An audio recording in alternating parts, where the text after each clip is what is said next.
Hermosa, guys.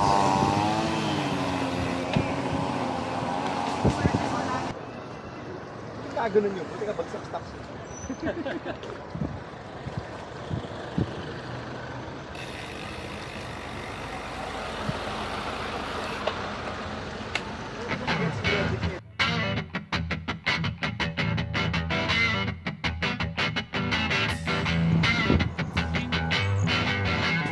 Hermosa, as you know, is a very popular training area. Cyclists, runners, swimmers, name it, you have it here.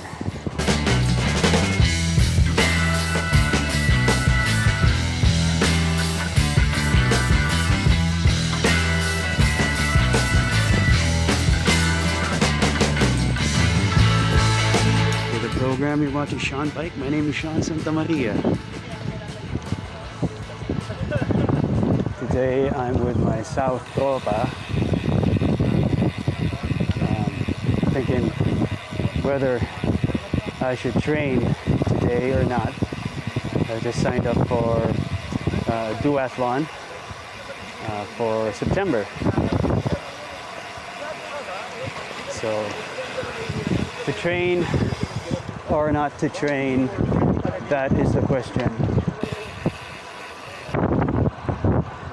So here, I'm gonna try to hit zone 4. Kung mag zone 5, mas maganda. Pataas tayo ng FTP the coming weeks.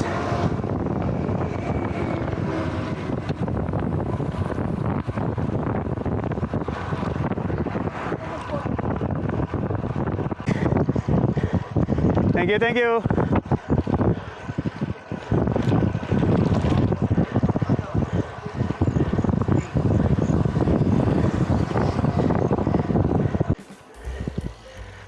All right. This is the cul-de-sac of sorts. U-turn spot na to. Dito sa Hermosa when you want to do your rounds. Alright. That was a good sprint. I hit zone 4. Probably do it again. And since we're on the topic of training, it makes sense to do the best training, especially when you're in a time crunch, diba? So magpa-prioritize ka. You're gonna take the best form of training, the best possible na kaya ng katawan mo. And that's what you do. You probably know of the teka. Ito, fellow ride leader natin si Norman. I knew he was gonna be here. Yo! Good morning! Ayan. Kasama mo? Local tropa natin. Nandito, nasa na? Yeah, kasama ko. Umikot lang ako for you. Sige, sabayan natin. Alright, going back. So, training reminds me of the Pareto Principle. You must have heard of the Pareto Principle. Ginagamit sa work yan, typically.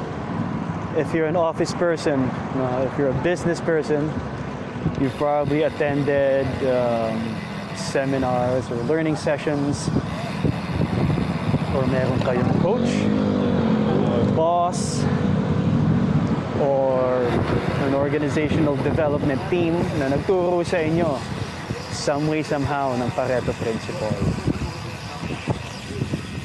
Ano ba ang Pareto Principle? Para sa mga hindi nakakalam, another term for the Pareto Principle is the 80-20 rule. It's the 80-20 principle. The practical translation of 80-20 is 80% of your results come from 20% input. So yan. We can also say 20% ng mga pinaka-importante will produce 80% of your results. Okay? And it's okay if you're still confused at this point. Ang pinakamagandang way to explain the 80-20 rule is to cite examples, and that's what we're gonna do. first example I want to give you guys is, wag na tayo lumayo. Training, cycling training for a race, no? Marami naman mga klase ng training, but what I want to do is to take the 20% na pinakamatindi, so I cover the rest. You know, if I complete 20%, the toughest 20%, the rest will take care of itself. Yun ang principle. So ano yun sa cycling? For me, sa climbing ko nakukuha ang pinaka malaking benefit. Because with climbing, versus other methods of riding, ang climbing, pwede mo nang excuse me, pwede mo nang iangat ang FTP mo dyan, and VO2 max. A good hill rep session will increase your lung capacity as well. It's tough to climb, and if you can climb, you can do anything. Parang ganun ang concept niya. Finuront load ko na yung mahirap. Another example is at work. Okay, sa trabaho ka, you have a task list. You have 10 tasks to do for the day. If you're gonna apply the Pareto Principle, you're gonna take the 2 most important tasks. 2 out of the 10. 20%.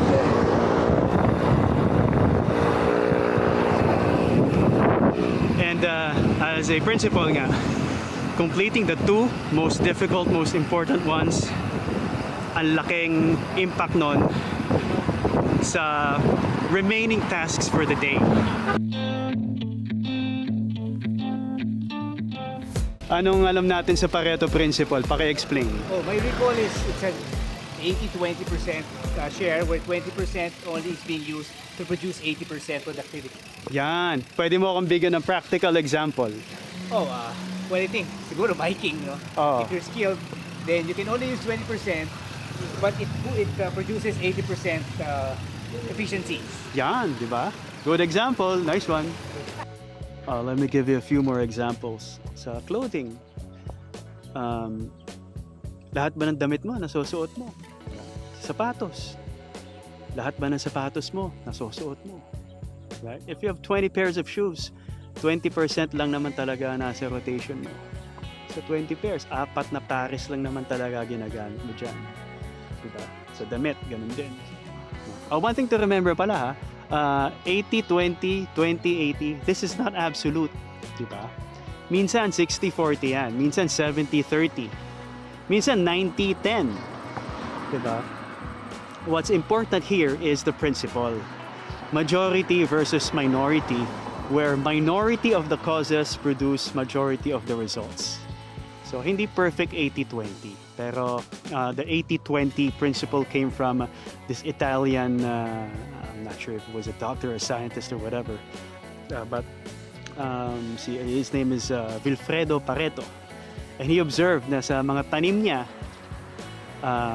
let's say he has a cornfield.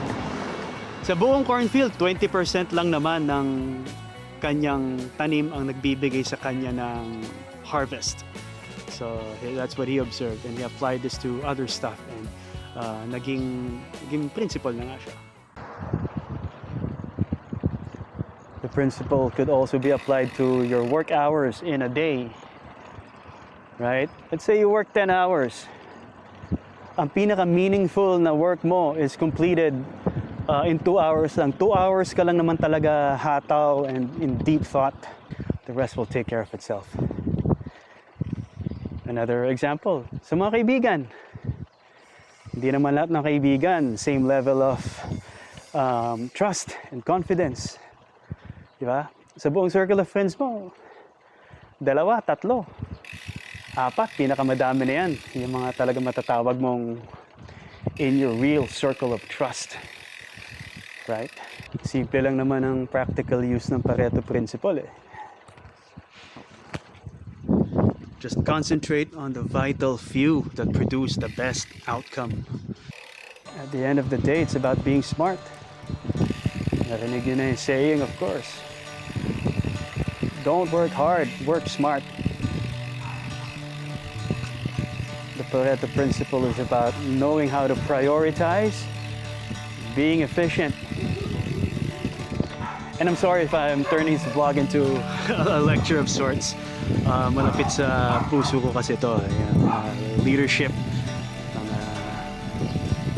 management methods. No? Yung background din kasi natin. It's beautiful because you can apply it to other aspects of your life, like cycling. That's it. Thanks for joining me and my buddies today. Medyo training right? Hindi. Pauwi na lang tayo. And you bet I'm gonna do a lot of climbing in the coming days. Kasi nandun na lahat. Ingat kayo. You guys always ride safe. God bless you all. See you next time.